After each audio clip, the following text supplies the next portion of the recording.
Kecil Untuk Tuhan karya Agnes Davonar, yaitu tabah, mudah bergaul atau bersahabat, sabar, penurut, pinti ikhlas. Sedangkan karakter tokoh utama yaitu Barah dalam novel Air Mata Syurga karya Rojakat Asura, yaitu suka menolong, rajin, menghafal Al-Quran, pintar, penurut, setia kawan, sabar, bersemangat, tabah, dan kasih sayang. Yang kedua, alur yang digunakan pengarang dalam novel Surat Kecil Untuk Tuhan yaitu bercerita tentang kesedihan dan diakhiri dengan tahap penyesalan. Sedangkan alur yang digunakan pengarang dalam novel Air Mata Syurga yaitu alur campuran karena pengarang memulai cerita dengan melukiskan sesuatu keadaan dan diakhiri dengan penyesalan.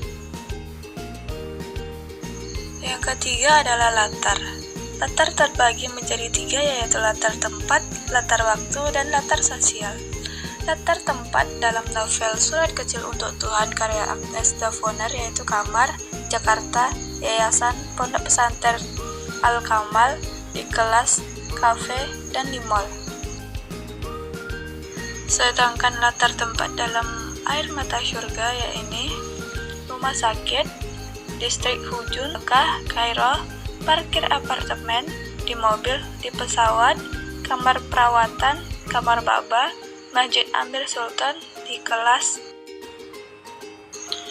Yang keempat, hubungan intertekstual pada novel Surat Kecil Untuk Tuhan karya Agnes Davonar dan novel Air Mata Syurga karya Rojakat Asura, yakni adanya persamaan pada karakter tokoh, latar tempat, dan latar waktu, serta adanya perbedaan pada alur, latar, dan bahasa yang digunakan dalam kedua novel. Kajian intertekstual dalam novel Aku Rapuh Dalam Kasihmu karya Winda Zisti dan Tinta Cinta Siti Hawa karya Della Firayaman oleh Suryani, Universitas Muhammadiyah Makassar. Bab 3. Metode penelitian. A. Metode penelitian. B. Sumber data. C. Teknik. Bab 4. Hasil penelitian dan pembahasan. A. Hasil penelitian. B. Pembahasan. Tema novel Aku Rapuh Dalam Kasihmu yaitu mengenai percintaan tokoh utama yang berisikan perjalanan hidup tokoh. Tema novel Tinta Cinta Siti Hawa juga membahas tentang percintaan, tetapi di dalam novel ini terdapat pula perjuangan mempertahankan agama. Alur novel Aku Rapuh Dalam Kasihmu yaitu alur campuran. Alur novel Tinta Cinta Siti Hawa yaitu alur campuran.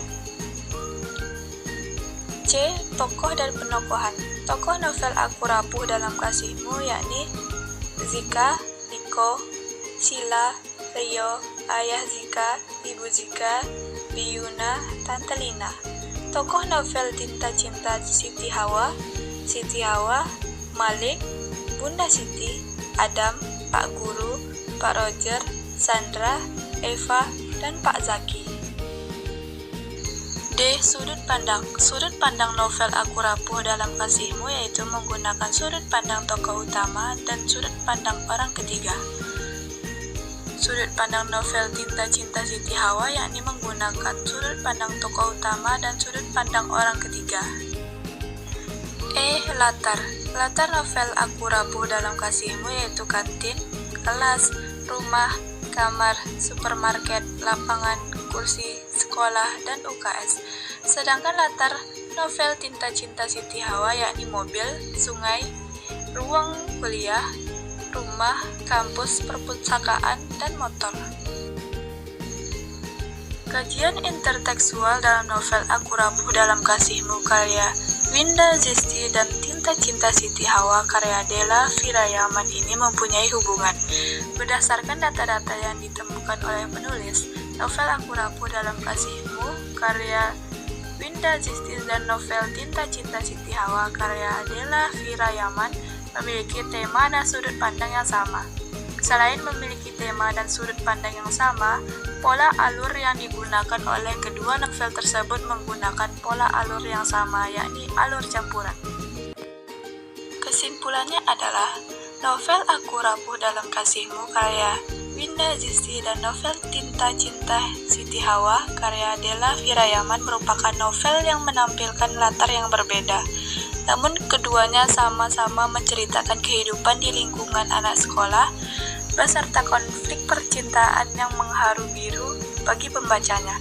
Bertolak dari pendapat di atas, penulis bermaksud mengkaji hubungan intertekstual novel Aku Rapuh Dalam Kasihmu karya Winda Zisti dan novel Tinta Cinta Siti Hawa karya Della Firayaman. Hal yang mendasari kajian ini dilihat dari segi tema, latar, alur, sudut pandang, dan tokoh penokohan.